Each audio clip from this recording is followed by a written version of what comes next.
Paul, we sit here on Tuesday lunchtime. Obviously, a big day yesterday. Talk us through the day, the reaction, and why you felt what you did yesterday was necessary. It was a big day, Dave. We're not going to get away from that emotionally. It was a big day, and you have to. When you have to bring the news to people that they don't want to hear, and not all of them, but that they don't want to hear, it takes it out of us emotionally as well. It's both ways. So, but we're in a situation right now where Cardiff City are the Cardiff Devils are the Manchester City of our league right now. They're doing everything right, and we got some catching up to do.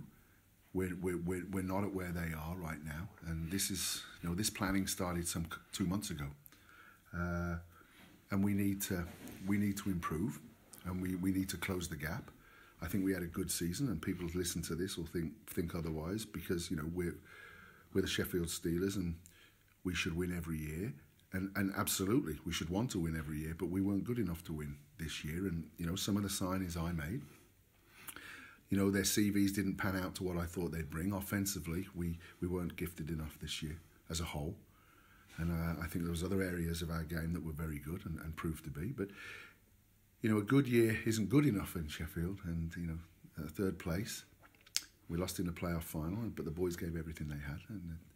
And then, yesterday we wanted to sit down with the players and tell them, straight, where we thought we wanted to go, look them in the eye and give them the opportunity, those that want to continue to play, to get out in the marketplace nice and early, because we're changing direction. Talk to us then through some of the decisions. Obviously, obviously the big ones, of course, are Moose and Fitzy and Fret's perhaps now retiring. But there's no personal. It's nothing personal there, is it? It's a hockey decision, and you're as sad to see the likes of those two lads go as anyone. I think when this comes out in the public and our fans, and I know the feeling towards Fitzy at this club. I got absolutely slated when I brought him in, and he's proved in the 3 years he's been with us. He's been not just on the ice, off the ice. He's one of. I've coached for 25 years and managed for 25 years, David. And he's right up there as far as people and men go.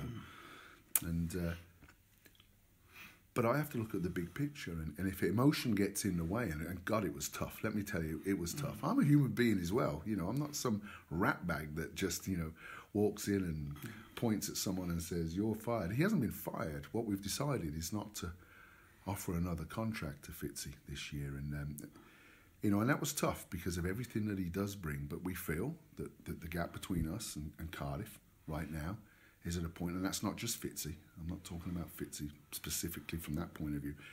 Is at the point where we've got to close that gap, and we've got to have a really good look at what we do with our club. So I can't thank him enough for what he's done for this club, and I know there's a lot of emotion around because of what he's brought us in these 3 years. And it was a blinking tough decision, let me tell you. But at the end of the day, if I'm to make friends with everybody, we're not going to move forward. And I had to make a decision against my heart, let me tell you, against my heart, but my head says we've got to move forward.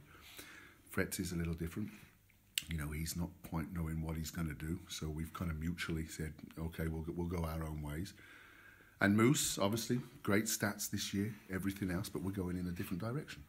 And that will become apparent, when the club is ready to, to put that out. And so, obviously, all this news comes out, and it's, 9 players not coming back, and obviously, the favourites like Fitzy and Colton, who've been with us for a period of time now and one with us, and I can understand the shock that comes with that. But we have to close the gap. It's as simple as that. So that means the players going out. Obviously, not 9 signatures coming in yet, but you have a plan.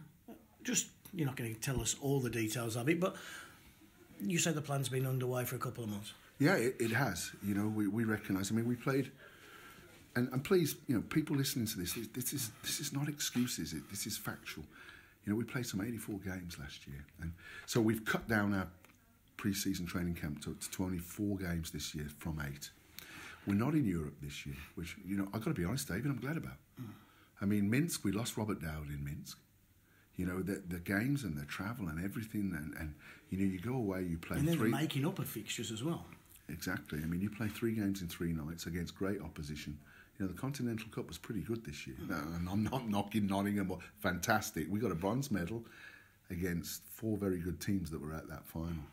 But it takes its toll on you. And, you know, we lost some offensive guys for big parts of the season, big offensive guys for us. Other guys that I signed that I thought might add a little bit more to that didn't come through in that shape or form. And I'll take responsibility. It doesn't mean they're bad players. It just they didn't bring that element to us. Because a lot of the elements, our defensive side of the game, were the best in the league. Our PK was the best in the league. Our power play was number 3 in the league. But against Cardiff and against Belfast. And that's the league. We outplayed Nottingham. And they'll come back, you know, like we will. Yeah. But against Cardiff and against Nottingham and against Belfast, we weren't good enough. We weren't good enough, and that's the reason we didn't win the league. And we have to get back to that point. So we're very focused on what we need to do. We're very focused. We've got to bring speed back to our lineup. We lost a bit of that this year. There's no doubt about that. We need a higher skill set, and we need some more depth in our scoring. Goaltending as well is going to be a huge one with Moose going. You don't let somebody like Ervins Mustukovs go unless you're confident you can find a suitable replacement. Yeah, absolutely. And Moose is a horse, and he's played night in, night out for us, and he gives us a chance to win every night. But we're moving in a different direction, and that will become apparent. Yeah. You know, so all the bad news is out right now. There is some very good news to follow, but all the bad news is out, and that's where all the emotion and social media and everything comes in, and I understand that. But there's a bigger picture here.